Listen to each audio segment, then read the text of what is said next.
পাকিস্তানি ওই রাজাকার দলটির ওই জামাত ইসলাম যা তৈরি হয়েছিল পাকিস্তান থেকে, সেই দলের সভাপতি ডাক্তার শফিকুর রহমান কোনো আলেম ওলামা না। ওরা ফেসবেন টিকিটের নামে ভান্ডামি করে আমাদের মা বোনদেরকে অপমান করেছে। ওরা বলেছে ঢাকা বিশ্ববিদ্যালয়ের ছাত্রীরা নাকি পতিতাদের সমান। আমি ধিক্কার জানাই দেশের বাইরে আবার অপমান করার জন্য ওদেরকে বাংলাদেশে আমরা দেখেছি।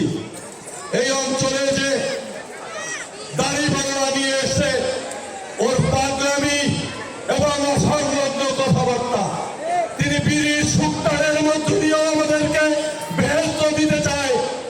ভাই, কোনো ভালো পরিবারে, কোনো আলেমের পরিবারে জালেম হয়ে তাকে সেই পরিবারের সম্মান দেওয়া যায় না।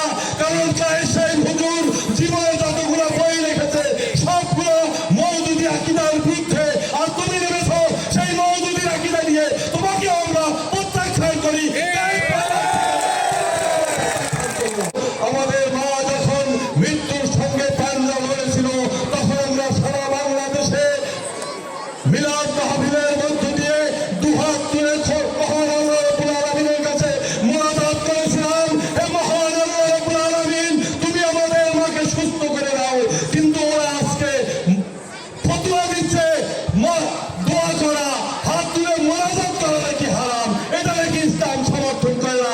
ওদের ধিক্কার জানাই। আমরা চাইতে পারি একমাত্র আল্লাহর কাছে, তোমাদের কাছে কিছু চাই না, তোমাদের কাছে কিছু চাই না। আজকে ওরা ইসলামের শত্রু, ইসলাম নিয়ে ওরা ভান্ডামি করছে, ইসলামকে ওরা বিভিন্ন খাতা অপব্যবহার করে ইসলামকে বিতর্কের মধ্যে ফেলেছে। অথচ আমাদের শহীদ রাষ্ট্রপতি জিয়াউর রহমান বাংলাদেশের ইসলামিক মূল্যবোধ কায়েম করেছিলেন। তার জন্যই তৈরি করেছিলেন বিএনপির মধ্যে বাংলাদেশ জাতীয়তাবাদী ওলামা দল। কারণ আলেম ওলামারা যে রাজনীতি করে, যে ধর্মীয় মূল্যবোধ নিয়ে যে রাজনীতি করে, সেই দলের মধ্যেই শান্তি থাকে, সেই দলের মধ্যেই গণতন্ত্র থাকে। ওদের মতো রাজাকার ওরা গত 54 বছর আমাদেরকে দেখিয়েছে ওরা রক কাটতে জানে। পাকিস্তানের 23 বছর আমরা দেখেছি ওরা কিভাবে আমাদের উপরে নির্যাতন করে। ওরা বলে আপনারা এই দল দেখেছেন, ও দল দেখেছেন, এবার আমাদের দেখেন।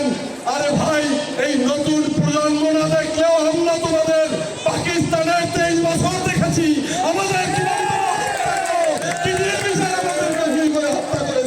কিভাবে আমাদের অধিকার থেকে বঞ্চিত করেছো। তোমাদেরকে আমাদের নতুন করে দেখতে হবে না। তোমাদের ওই লেবাস দেখেছি আমরা। সুতরাং আমরা শুধু আগামী 12 তারিখে তোমাদের এইটুকু দেখিয়ে দেবো যে 1970 সালে 2% ভোট পেয়েছিল, এবারও সেই রকম একটি অবস্থার মধ্য দিয়ে তোমাদেরকে প্রত্যাখ্যান করে 13ই ফেব্রুয়ারি সারা বাংলাদেশে ধানের শীষে বিজয়ের উৎসব করবে ইনশাআল্লাহ।